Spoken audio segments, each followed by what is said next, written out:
Welcome, folks, to this week's episode of Tech Sales Advice. This is the LinkedIn Live show for pre-sales professionals and pre-sales leaders. I, of course, am your host, Chris White, and I'm incredibly excited to welcome this week's guest.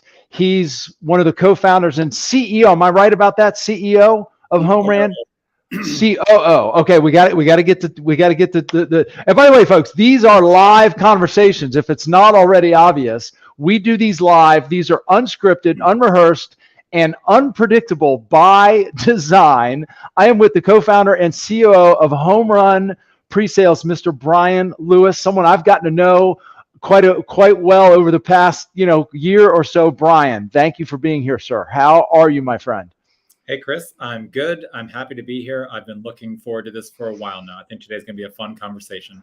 Me too. We've been talking about this for a while, and we wrote the pre-sales buyer's guide, and you were one of the vendors who participated in that. We may talk a little bit about this, and now here you are. You're traveling all over the world.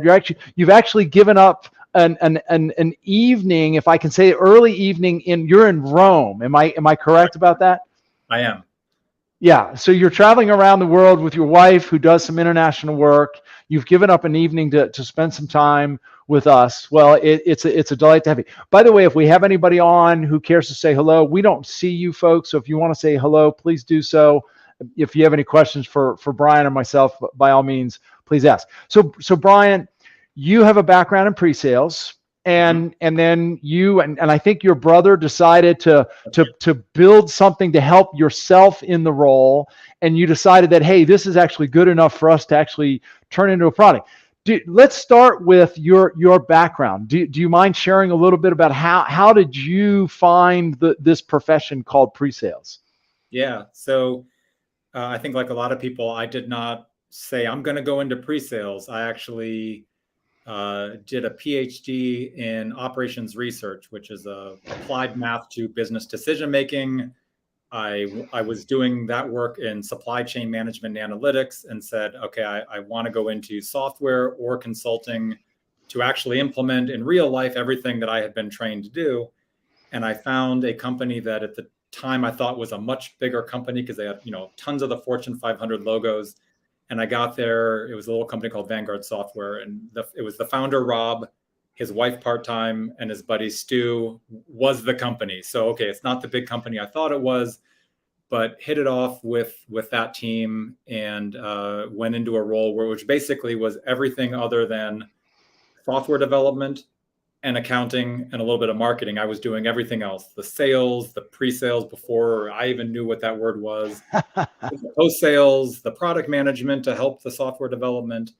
And so ultimately my path into pre-sales was we had to sell software and consult and then do the work. And I was the one-person show for all of that. And so that was it. As we grew, we then were able to hire on a proper sales team and a proper pre-sales team. And I led that for a long time.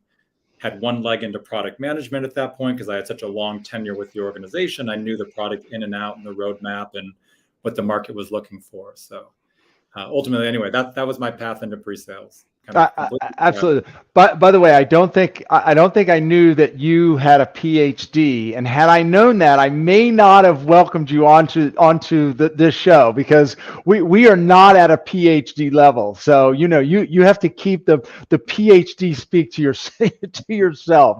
I finished my undergraduate and I was done with university studies. So no, that's fantastic. Ironically, though, I am familiar with operations research. My dad was an operations research analyst with the U.S. Navy for like 30 plus years. So, and my entire life, I wondered what the heck he did as an operations research, but I think I do understand it now. Incidentally, we do have a few guys tuning in. My buddy Sanu, good to see you, Sanu, and Dan Katz. Dan, thanks for saying hello. Anybody else, if you care to say hello, please do so. So you're a PhD. You've joined this company called Vanguard. You sort of had this idea that it was maybe a bigger company than you, and you realized that, man, you're wearing all hats. It sounds like you're doing some sales, you're doing some demos, you're doing some post sale implementation and consulting. You grow, you build, or it sounds like you hire a team to be pre-sales, and now you're running pre-sales. At what point did you realize that there had to be a better way to be a pre-sales professional and do what you do in a more automated manner.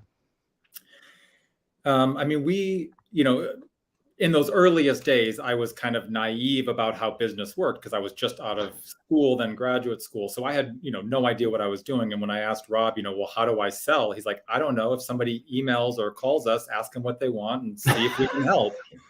So in a way, kind of my complete introduction into just all of the sales was just see if you can be helpful. And if you can, great, help out. And if you can't, identify that and say, hey, we're not the right fit, but here's where you may go look. And it was sort of just again, maybe out of naivete, it was an honest and transparent conversation about what we do and what we don't do. And I've carried that, all the way through my entire career. So as we started to, and at that time, we were also selling a very different product. It was a single user desktop tool, for less than $1,000. And over time, that became the core engine that then powered more of a multi-user platform and different kinds of use cases. Because in supply chain, you forecast demand, then you have to figure out how much inventory you need, and then how much do you make or buy, and then how do you move that around? And so all these pieces start to connect together. So over a long time, that tool became the platform, which then had these multiple product modules. And it started to get more and more complex. The demos got complex. We were able to go in when we first had a forecasting tool. It was relatively straightforward. We didn't actually need to do a lot of technical discovery. Don't kill me for saying that, but it wasn't that hard really. We could sort of do a disco demo and that was just fine. But then as it continued to grow, we had to know, okay, do you need forecasting or inventory or production? And maybe you only need production, but forecasting might be a precursor. And if you're in the footwear industry versus oil and gas, your needs and the terminology are very different. So suddenly it was, we can't keep doing the same thing we've been doing. It's too complex now. And so I know you're a fan of the discovery call. We had to start asking questions about what those requirements were, and not the ones that our account executive, they could do the basic versions, but we had to go a little bit deeper. Because in supply chain, there's a lot of little nuances that make they don't seem like a lot, but they actually make a fundamental difference in how you would set up an entire system. So we started to figure out, well, if we're doing demos, what does discovery mean? Then it was, okay, well, we want our standard demo to hit the general use cases. If we sort of get forced into just, hey, show up and do a demo, we had to be ready for that. Then there was, well, what if an executive's there? What if it's the end user? What if it's everybody? What if IT is there? What if it's all of the different modules? What if they only give us 30 minutes versus 45 versus an hour and a half? And suddenly all of those variations, we had to start saying, we're not going to come up with a plan for every single variation. There's too many permutations, but we still should know the core of what we want to show for different audiences, for different qualification levels, for different, parts of our technology. And so we started to refine out what is our kind of demo. I use the word script. I think people have a reaction to that. I don't care if it's an outline or bullets or a flow. It's what am I going to present? Yeah. And so we started to better practice that. What does that mean to do discovery, do the demos? We didn't do a lot of POCs. There were some sort of working technical sessions, which were like the live version of a POC where we built out a system, but they're not hands-on with it. We never really had to do that. But we still had to figure out how much time and effort to put into it and what we're going to show. And then, of course, I know what I was doing, thought I was pretty good at it. But once you start hiring one next person, you suddenly realize all the little nuances and things that you've never written down because you haven't had to. It's a lot of work. Incredible. And I want to do it my way, but if you're on my team, you're going to have your own personality, and that has to shine through. Yeah. So what's the core pieces that you want to make consistent for the next person so that they can take that core and then make it their own? And anyway. Yeah. No, it's. I mean, there's so much of what you said resonates with me. I mean, to start with, what I hear you saying is that sort of quote in the early days, right? You said, look, the tool was basically a reasonably straightforward desktop tool that did some forecasting, and you use the term helpful, right? Your goal was to just be helpful, and you could sort of get on a call, do a little bit of just, ask a few questions, do a little bit of discovery, sort of pull out a canned demo that sort of demonstrated the sort of the narrow capability. I don't use that in No, a negative term, but right, like we do this, right, and it was sort of a go or no go sort of thing. yeah, As the product grew, as products and the portfolio grew, and you started supporting and enabling multiple sort of stages in that supply chain process, right, and then working with different organizations with different needs, you discovered, if I can use that term, you recognize that we can't just show up and do a demo, right? There's lots of different permeation, sort of scenarios, but we can't sort of plan for every single one. So now we need to build some structure around this, right? By the way, as I was listening to you, I thought you approached the challenge of doing pre-sales as an operations research analyst, in essence, right? I mean, you approached it as an engineer. How do we break this down into its core components, right? And then build a model, if I can use that term, a methodology or a model that enables us to scale and be consistent, right, and repeatable, but also give everyone sort of the ability to use sort of, bring their personality and their style. Am I summarizing that pretty well, Brian? you definitely did. And I love the link back into operations research and breaking a process down and looking at the contributing factors and how do you optimize that. I mean, operations research is all about modeling and then optimizing. So yeah, that's exactly right. Yeah. And so at what, by the way, we had Martin Brown say hello, if I can find my mouse here. Martin Brown, it's nice to hear from you. If there's anybody else out there that cares to say hello or ask Brian or myself any questions, please feel free to do so. We don't necessarily see you, but love the fact that we've got some folks joining. So you've approached it from a methodology perspective, right? You're trying to turn it into create a methodical approach. At what point did you actually start automate or an attempt to build some automation into what you were doing?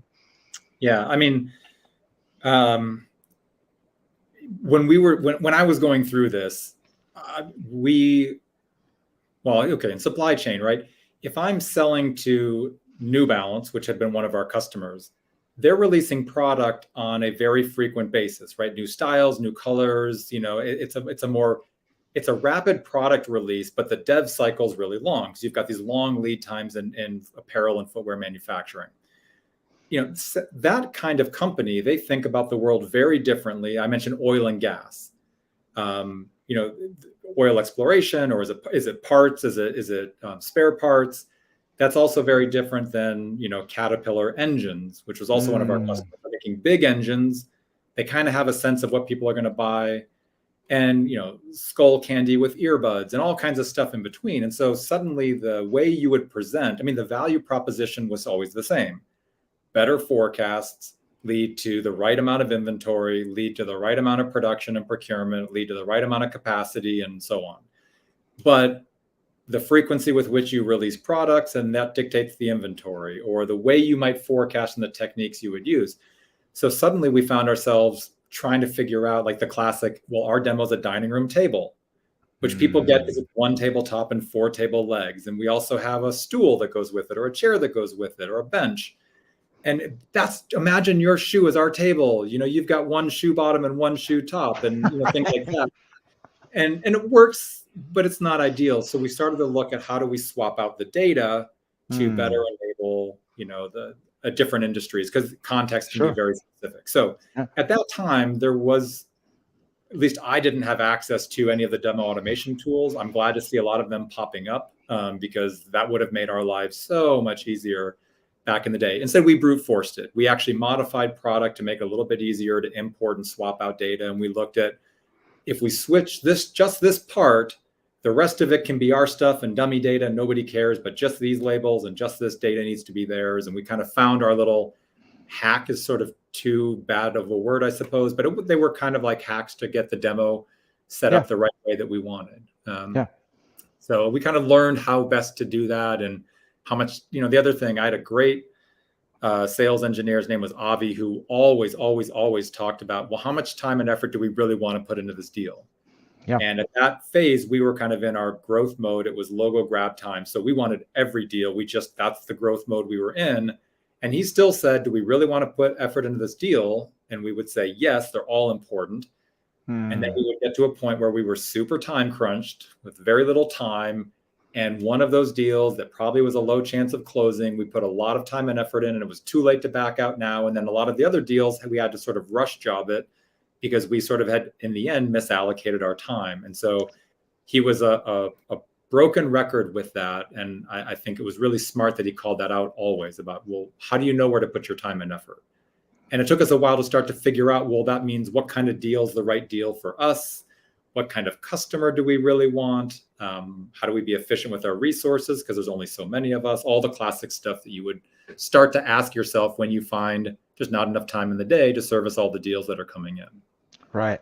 So, and is that where sort of the idea for Homerun was born, that we need a better way of tracking our activity? We need a better way of assessing opportunities and determining sort of the level of effort that we should be putting into these to make sure that the pre-sales team is being fully leveraged to the fullest. And by the way, before you respond, we have a few other folks chiming in. Sarab, good to see you, and Ankur, good to see you, my friend. So at what point did it go from, automating just the sort of the demo customization process to actually, we need to do a better job of actually starting to track our time and sort of have more of an approach to managing the team? Well, I would love it if I had the natural segue to say, yes, Chris, that's exactly how it happened. But that's not how it happened at all. In parallel to all of my work in pre-sales, my brother, Kevin, had been a software developer for 20 years, had been at a number of different startups. He then became a sales engineer because he went from the really technical side into the technical sales side of things. And, built a first version of Homerun, like before it even had a name, because he was like everybody else, had a lot of deals to manage, had access to his CRM, had a couple of Google Sheets for his follow-ups, a Google Sheet for his deals, a Google Sheet for the POCs that he ran. He happened to be in cybersecurity, so POCs were a must-do on every deal. A different tool where it was taking notes, and the switching costs between the tools, and you're doing your best you can, but stuff slips through the cracks. Your boss asks you questions, you can't answer it, and you're digging through notes that you never wrote down. And basically it was like, there's got to be a better way. And so as a personal side project, just to keep his coding skills sharp, said, I'm going to build myself the perfect little productivity tool just to get me through my day. That was it. I didn't know he was doing that. We didn't even talk about it. And one day he shows up and says, I built this tool for myself. I love it. My coworkers have seen it. They want it. I think there might be a thing here. Like, this is so helpful. I think there might be a tool or a product that we should build out and figure out and maybe turn this into something. And so we said, well, as soon as he told me about it, I was like, well, I could use that. And so suddenly it was like, well, if you already are using it and it's starting to expand out of natural adoption because it's just that helpful, and I already would use it, I think there may be a there. So we started to work on this, nights and weekends about, well, what would this look like? What does the individual contributor, who we were at that time, what would we need to get through our day? At the same time, neither one of us were in a position to really buy tools, because, I guess I was at a slightly smaller company than he was, but, all right, whoever buys tools, our managers, what do they want out of this then? Are they going to buy a productivity tool? No, they need something too. So we started to figure out what that is and just had conversations with pre-sales leaders over the last couple of years and saying, what keeps you up at night? What are your pain points? What are you challenged with? And of course, we've seen that evolve over the last couple of years as well. But we slowly but surely started to put together what does the Homerun pre-sales platform look like. So that's where it came from. I so love that story. I mean, your brother is a high tech, sounds like a high tech cybersecurity engineer, gets into pre-sales, is trying to manage all the things he does in dozens of different Google Sheets and platforms, and says, "Man, I just need a tool for myself." Yeah. Builds it, and you don't even know he's working on it, and he shows it to you one day, and you're like, actually, you do have something there. You mentioned that you started focusing a little bit or thinking a little bit more from the manager's perspective, and I know one of the things that we're going to talk about today is the metrics Yep. that pre-sales managers should be considering or looking for. And in a recent conversation, you mentioned to me, and I'm sort of paraphrasing a little bit, but you said, in essence, stage matters, Chris, because depending on where the organization is, are they in startup mode? Are they in growth mode? Right? That sort of dictates, first of all, where the pre-sales teams need to be channeling their efforts, right? And what we should be measuring. Let's pick this apart a little bit. Let's talk about, some of the different drivers, some of the different metrics, in terms of the different stages. Yeah.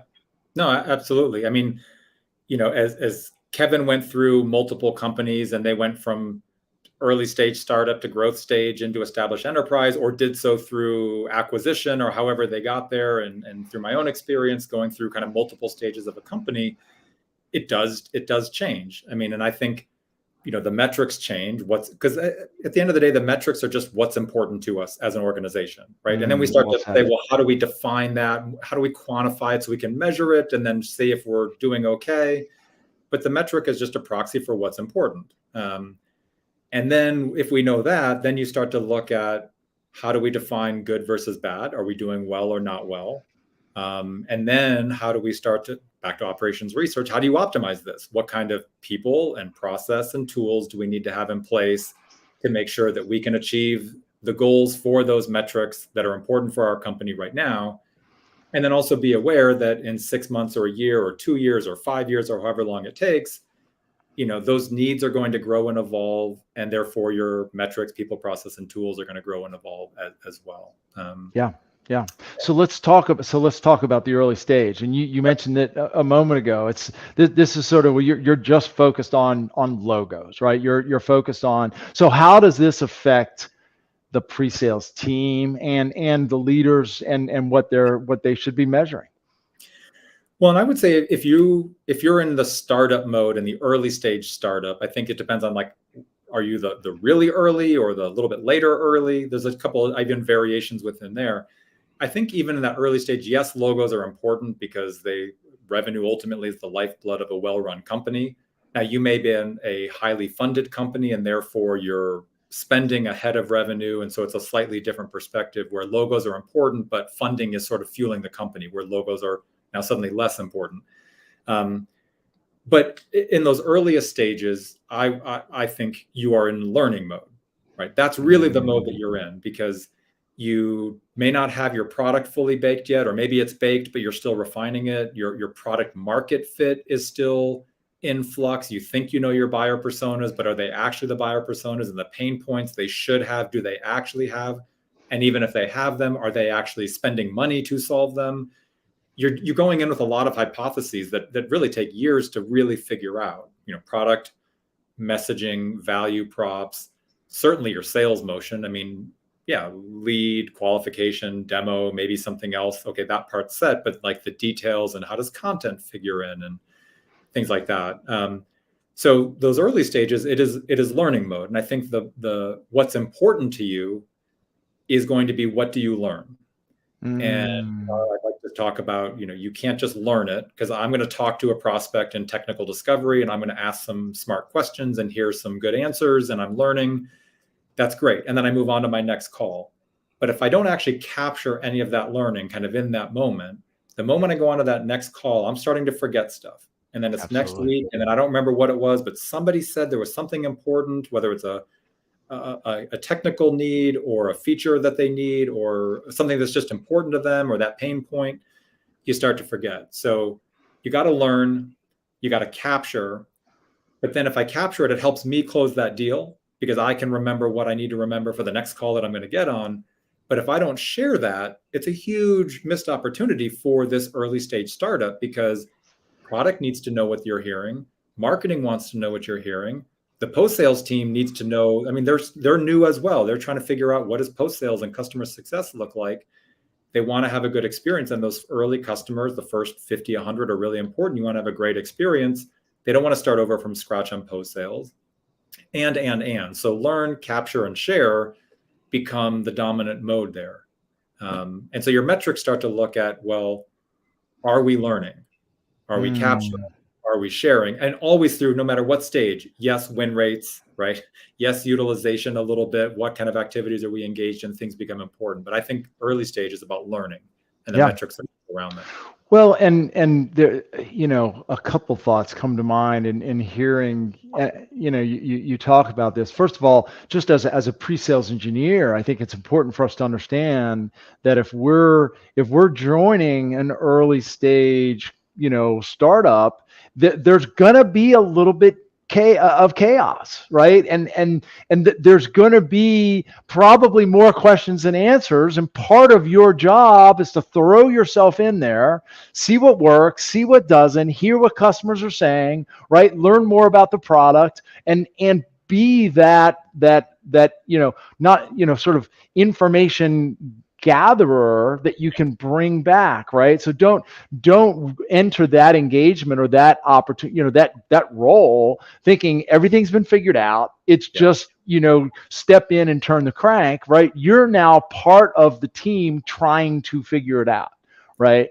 Yeah, and I think if you don't go in with that mind, I mean, if you go into a role at a pre-sales or an early stage startup, and you don't like that problem solving in the moment, and that extreme flexibility that you have to kind of figure out and go different directions, then it's not going to be the right fit for you. I think when you fast forward or go to the other end of a well-established enterprise, that maybe has 50, 100, 200 SEs, that's structured by account type and structured by product line, you still need to be flexible and adaptive and all of those skills. But you are more specialized now, right? You're the supply chain person for inventory for the footwear and fashion and apparel industry in EMEA, and that's a little bit easier to do than if it's a little bit of everything all of the time. So I think that flexibility in the process and the people and also the tools that you're using has to be there as well, because things are changing so rapidly. Yeah, that's really good. By the way, a few of the guys chiming in. Roger Hahn says hello. Sarab actually has a good question. It's it's a long message, but to paraphrase, best practices for tracking pre-sales activities in the absence of a modern tracking tool, how best to track activities as an individual. Obviously, we could. There's one tool in particular I'm sure you'd love to recommend. But outside of something like that, does anything come to mind for you, Brian, in seeing that question? I mean, yeah, I think the comment around activity tracking. I mean, I think it does come down to stage. How important is that? If you are really trying to refine your process and you're at a stage where budget's hard to come by for headcount, and you can't throw headcount at sort of the bandwidth problem, so you're really trying to refine and tighten down, you want some form of activity, understanding. I think if you start to look at how do I track my activities in isolation, I think you do start to go down a path of you're adding yet another tool to the process. And sometimes you might decide to do that, but you do start to add administrative burden to the team. You start to add friction to the day-to-day. I think you start to get partial data because everybody's not doing it, and then you're spending more time trying to chase people to do it. So while it's possible, and there's plenty of time tracking tools and project management tools and lots of, I would say, ways to do that, spreadsheets, even if you want to start to get into it that way, I would still say no matter how big you are, start to look for tools, and I'll have to plug it, like Homerun, that are designed for the day-to-day, because it's the tool people want to use. And I think if you start to look at that, you can start to break out of the legacy tools, and you may be after that activity data, but you have to enable the teams and give them something to work with and embed that into that process. At least that's been our experience so far. So I think there are options. You will end up adding administrative burden and extra time resources just chasing people down, and you're always going to wonder whether the data is really high quality or not. So doable, but there are risks. Yeah. And Brian, I'm reminded of something that you even shared with me at one point. I mean, I think you coined the term the Goldilocks approach, right? Not too little and not too much. But another thing that you shared with me that resonated a great deal was, and it's around this notion of activity tracking, regardless of what tool or system any organization uses. If your pre-sales individual contributors don't find value in the tool, if it's not helpful to them, right, and something that really just gets in their way, they're not going to use it, and therefore whatever data you're getting out of it is really not worth anything. So, and Yep. do you care to elaborate on that point? Yeah, no, I think that's it. I mean, if you've got a background in analytics and reporting or data, and we did this in the supply chain world, you often find yourself in a garbage in, garbage out situation. In forecasting, you're looking for trends and patterns and historical data to project that into the future. But if the data that you have is messy or missing, or you don't have all the orders that were actually shipped, then you're looking for patterns. You'll find patterns in data, but it's not really what's representative of what's actually going on. And therefore, why even look at it then? It's not actually helpful. You get a forecast, right? Just like any tools will give you reports and metrics, but if you can't trust them, you're going to be making decisions off of bad information, and then you're going to have to justify it. And so I think there is that garbage in, garbage out that everybody had, regardless of tool, as you keep saying, and I agree with that. You have to be very careful of how good is that data. Yeah. Yeah. A related question actually that comes to mind for me, Brian, and I'm curious if you have an insight, given some of the clients you've been working with, is do you recommend, or do you see people struggling with the question of, should we be tracking activity like to the hour, as if we're tracking hours, or should it be more just, tracking the types of things that we're doing associated with certain deals, so at the very least we can see some patterns of, if we're doing some technical discovery and these certain types of demos and on these deals, we're producing wins, right? So is it a question of tracking hours versus just tracking activities in terms of determining patterns, or are you seeing both? Oh, definitely both. And it also varies based on the stage of the company. Do I need to know how many demos I did, in general per deal? Okay, it's good to know. I mean, there's a lot of information that everybody wants to know, because if you ask me that about my business, I may not be able to answer that. And so naturally, if you offer that up as a metric that I can track, well, of course I want to know that, because I don't have a way to do that now. So I think when people talk about activity tracking, I think in general, we as the pre-sales community, we're a little bit loose about what that means. Does it mean, did we do a demo versus a POC, or technical discovery before a demo? That's a type of activity tracking. If I did a demo, do I want to break down how many demos? Does that matter? Because maybe if a customer says, hey, do it for me, then me and my coworker, then me and my team, then the executive, could we have somehow condensed that down? But if you're doing one or two, you're looking for big differentials. I want to know if we're doing 4 or 5 versus 1 or 2, but that's a type of activity tracking.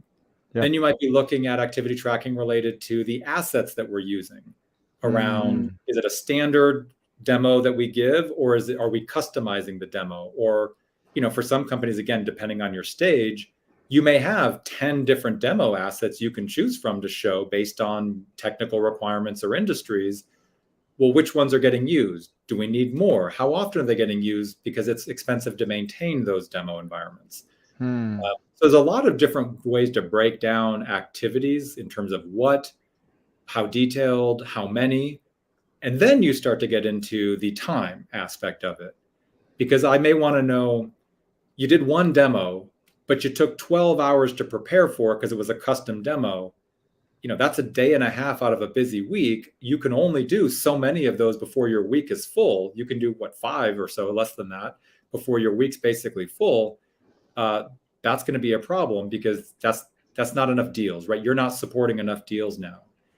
And so now you're getting into the time aspect of it. But And I think especially given what's happening in the market right now and how the buzz around pre-sales, that pre-sales engineers can go anywhere at any moment, right? And the offers are really good right now, and everybody's hiring right now. So we're back to, if you put something in my way that gets in my way, and I'm not compensated on time tracking, I'm compensated on closing deals, especially if I've got it. Most of us have a variable compensation plan in some way. So anything you put in my way, I'm going to start to do it less or find a way around it. And you got to embed it in your process, I guess, is where I'm going with that. And at the end of the day, especially with time, and I suppose lesser with the activities in general, the phrase we like to use is you want to be directionally correct as opposed to precisely wrong, right? Oh, I don't need to know that you spent 6 minutes doing something. I need to know that you spent 6 hours on something, or was it 60 hours on something? We're looking for the kind of big picture things that can actually move the needle. Eventually, you're going to get so refined that maybe you really do want to get down into the weeds, and there are definitely companies that are ready for that. But it's a very, very small percentage of companies that are that refined in their pre-sales process that they're ready to get to that level of detail and have found a way that it doesn't get in the way. So love that phrase, directionally correct as opposed to precisely incorrect. Yeah. Yeah, I absolutely love that. All right. By the way, folks, I'm talking to Brian Lewis. He is the co-founder and COO of Homerun Presales. By all means, if you have any questions or comments for Brian, please feel free to ask. If you're out there and just care to say hello, we'd love to hear from you as well. We've talked a little bit about early stage startup and your advice. Learn, capture, and share. These are the things that we really need to be focused on as a pre-sales team. Let's move into the growth stage. As pre-sales teams shift into and organizations shift into the growth stage, how does that change where we should be focusing as a pre-sales organization?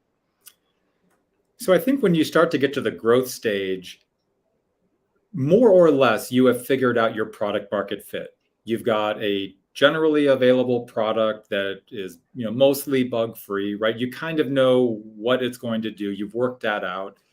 You got enough customers where you've refined it. You've sold enough where your marketing team is honing in on the right kinds of leads, and the lead generation activities are going to drive the right kinds of deals into the pipeline. You understand your buyers and your pain points because you've talked with them enough. Basically, you've done a lot of not everything. You're still in learning mode, but you've figured out a lot of the basics where it's now, if things are working correctly, your marketing efforts are pumping leads into the funnel. And, you probably have, SDRs or BDRs doing the cold outreach and everything else they're doing to drum up additional business. You've probably built out your channel. So you've got partners that are also bringing in deals now. And so your volume of deals coming in is going to be a lot higher. Yep. You probably yet haven't had your pre-sales team catch up to that volume, right? It's going to happen eventually, but it's going to hurt for a while. It's daily chaos trying to work through those deals. And each SE, sales engineer, is supporting multiple account executives at that point and bouncing between 5, 10, 50 deals. I mean, depending on kind of where you are in your growth stage. And everybody wants logos and everybody wants revenue. Like, the learning's important, but I don't want to hear about learning right now. Close the deals, right? And they don't want anything to get in the way. So you start to turn the corner into what is effective. What are we doing that's actually going to help us close the deals? I'm not so worried yet about efficiency because it's going to hurt. We're in growth stage mode. It hurts for everybody. You're overworked. I get it. But we just have to push through this, and we have to figure out what are the right kinds of deals that we can close. So it's not about my day-to-day efficiency, but it's about understanding what are the right kinds of deals that we should be pursuing and how much effort do we want to put into it. I think it is now starting to get into the sales motion as opposed to my productivity. So I think you start to figure out what's working and what's not working. And you got the beginnings of that activity tracking now, I think, starts to come in really for the first time into that growth stage. And you start to figure out, well, what's the beginnings of a repeatable process? Let's start to practice that a little bit more. At the enterprise level, it's going to be all about repeatability, repeatable processes that work. We're getting there in growth stage, but we're not quite there yet. And so the metric, I think, now is win rate, win rate, win rate, win rate, and win rate. And and everything else really becomes secondary to that in that growth stage. Yeah. And visibility into what's producing the wins, right? Whether it's the combination of use cases, requirements, the the involvement from pre-sales in terms of, are we doing discovery? If we have certain demo assets, which demo assets are we using? Which personas are we talking to, et cetera, et cetera. It's all about just learning. And I know we talked about learning mode in the early stage, but really it's not really learning about the market and the product fit. It's now learning what sales motions and sales assets and sort of profiles of those opportunities is producing the most likely wins and consistent wins. Yeah, no, I think that's a good time. I mean, you're right. The learning does shift from what you're trying to learn. Now you're trying to learn, how do we be effective? What are the right kinds of deals that we want to engage on? Because there are still only so many hours in the day. And to do that, like anything, you need data.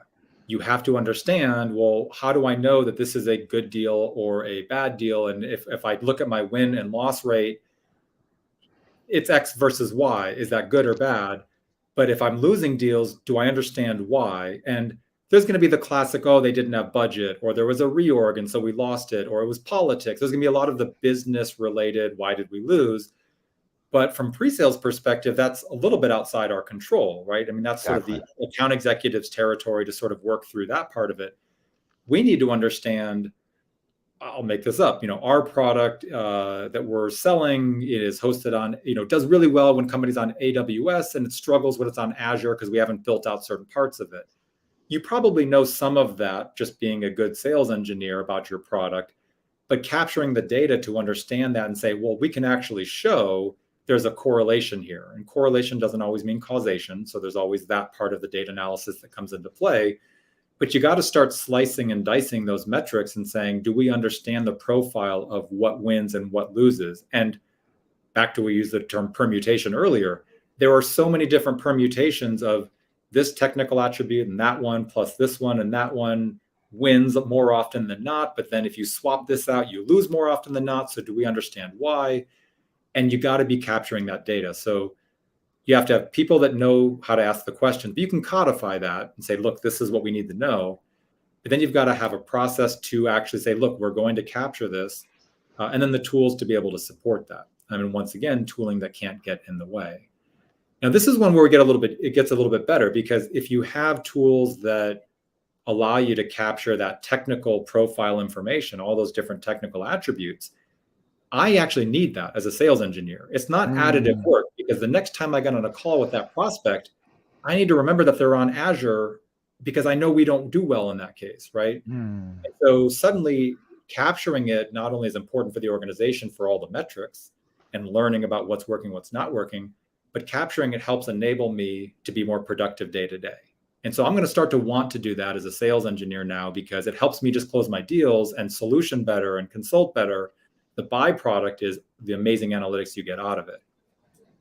So and I think you see that switch going from the startup phase into the growth stage. You start to find that you're trying to capture more, and there's a willingness to capture more.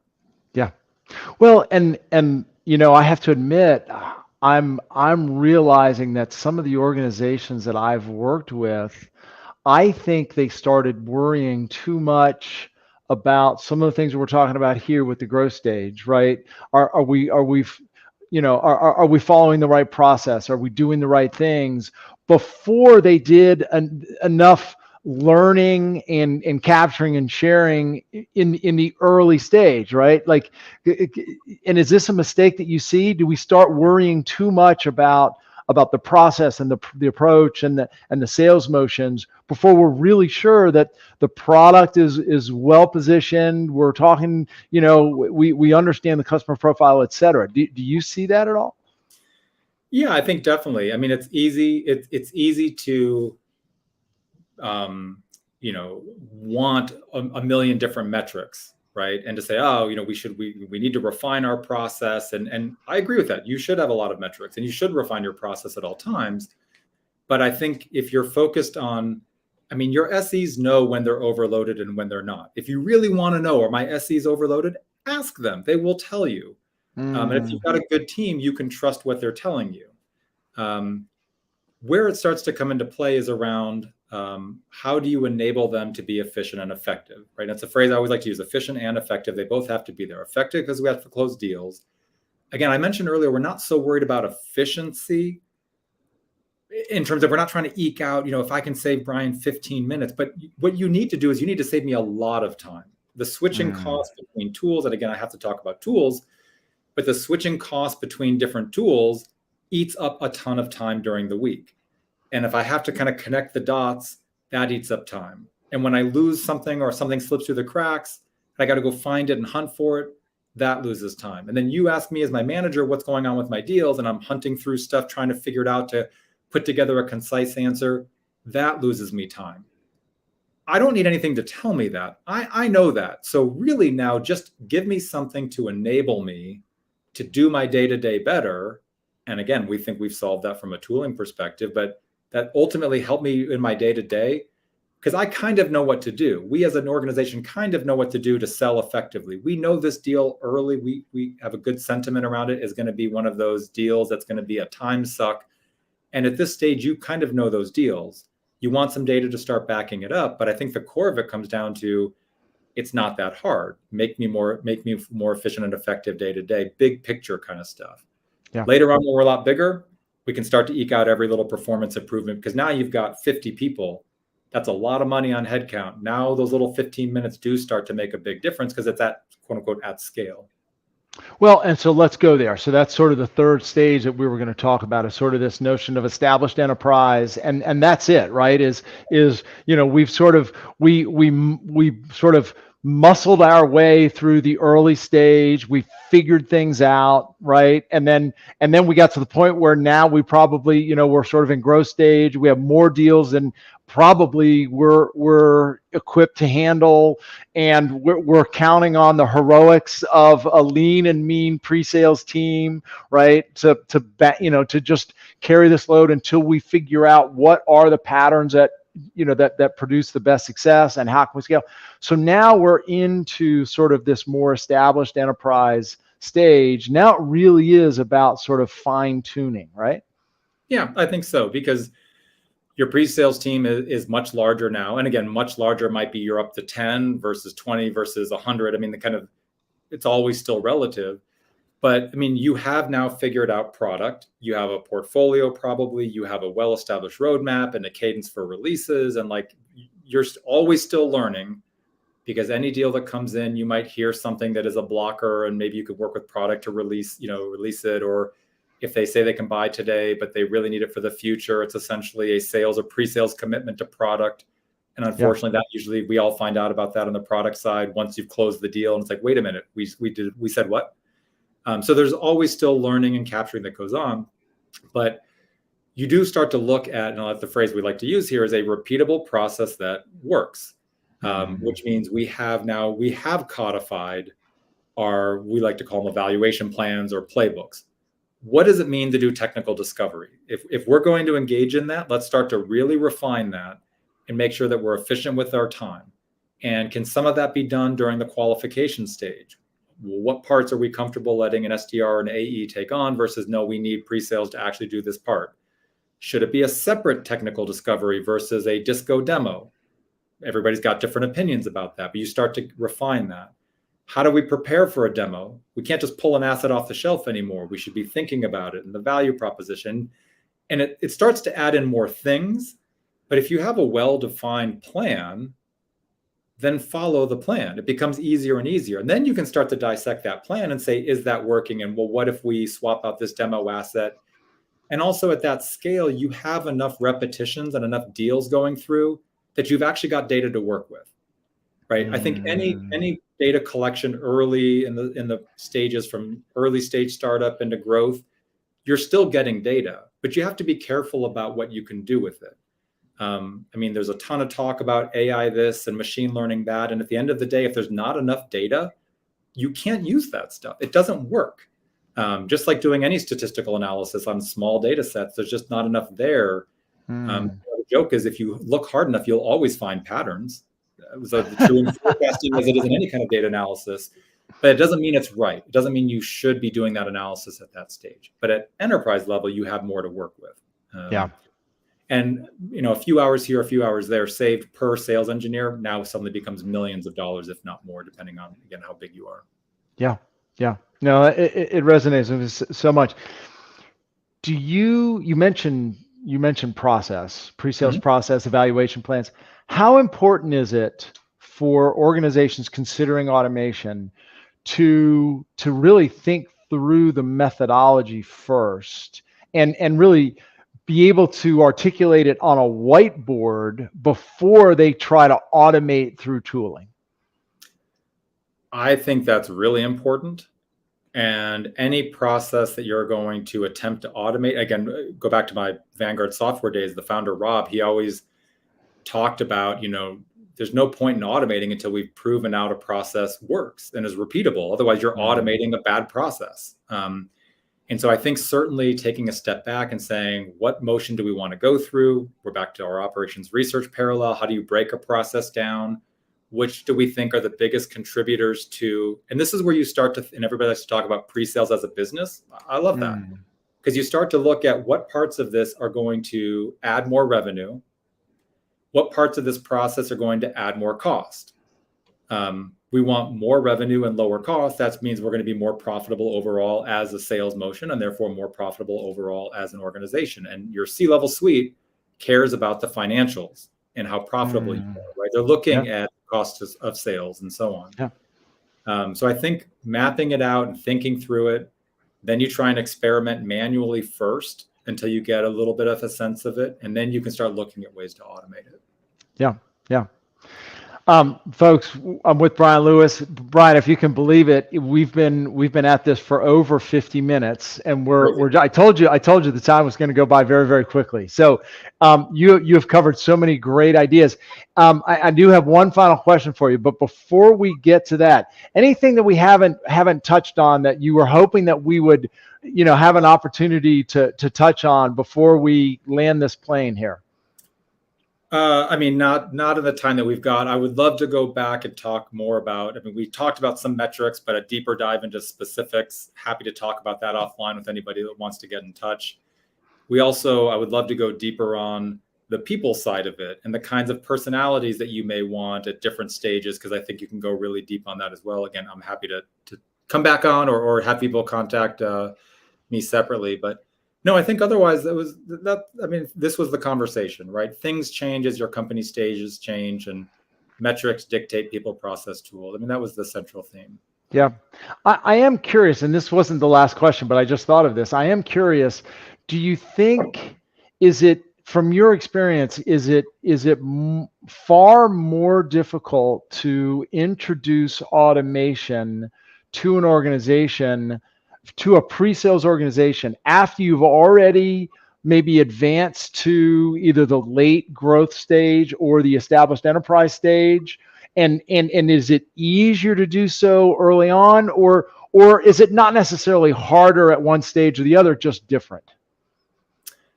It's a good question. I think if we talk about automation, a natural reaction. Everybody wants their job to be easier, right? Give me more of what I need faster. Nobody's going to say no to that. I think to some extent there's a question around budgets. We get asked a lot, for example, we're a small startup. We've got a team of 5 SEs. We're not ready for a real pre-sales solution. And I always tell them, I said, no, you absolutely are. You could be a team of 1 person and be ready for a real pre-sales solution, if it's about enabling you to be efficient and effective, and the byproduct is all the data you want to get out of it. Yeah. You want to look for things that are flexible, right? So it's got to be a system that's designed to grow and evolve with you as your company grows and evolve, or as your needs or team size grow and evolve. And it gets easier as you scale to put something in place because you've got more data to work with. But I think from an automation and a tooling perspective, the earlier you get started, the better, if you find the right tool for the goals and metrics and people process, Yeah. All right. Final question, Brian. And usually I do a lightning round, but we don't have time for the lightning round. So I'm just going to jump right. So I call this tech sales advice. What's the final piece of advice that you have for any pre-sales leader who is considering automation. And let's just assume for a moment, whether they were to select your platform or not, what advice would you, what's the final sort of piece of advice or word of advice that you would give to a pre-sales leader considering automation? I mean, it's easy. I think look around there, and your pre-sales buyer guide is a great place to start, because when people talk about pre-sales software, what that meant 3 years ago versus 2 versus 1 versus today has changed. There are so many different options for different types of pre-sales software. So look around, explore what's out there, find something that fits. You're going to naturally be like, oh, maybe demo automation's better, or maybe pre-sales, productivity management like Homerun is better. Maybe it's both and combined, and whatever it is. But just look around and start exploring. The vendors want to talk with you, right? It's their job. They're desperate to talk with you, a lot of them. So look around, see what's out there. That's great advice. And the landscape is much, much broader than I think most people recognize. So, Brian, thank you. Thank you so much. You've been so gracious with your time. I am going to have you back because we have to talk about metrics in a little bit more specifically. And I'm dying to hear your perspective on the people side of this. So we're going to have to schedule that maybe before the end of this calendar year. For those of you who stuck around to the end, thanks so much for joining. It's always a pleasure. If you like these, you can go to hashtag Tech Sales Advice and follow that hashtag. And my colleagues always, they beat me up if I don't mention our website. You can go to techsalesadvisors.com to learn a little bit more about us, or demodoctor.com. We've got some online training available there as well. You can find Brian on LinkedIn. You can also check out homerunpresales.com. Is that right? homerunpresales.com to check out and learn a little bit more about his platform. Brian, thank you so much, sir. It has been a pleasure. Hang around for just a minute. I'm going to give you your parting gift after we close. Everyone else, thanks so much. We'll see you next week. Bye, everybody. Thanks, Chris. Yep. Cheers. Bye, all.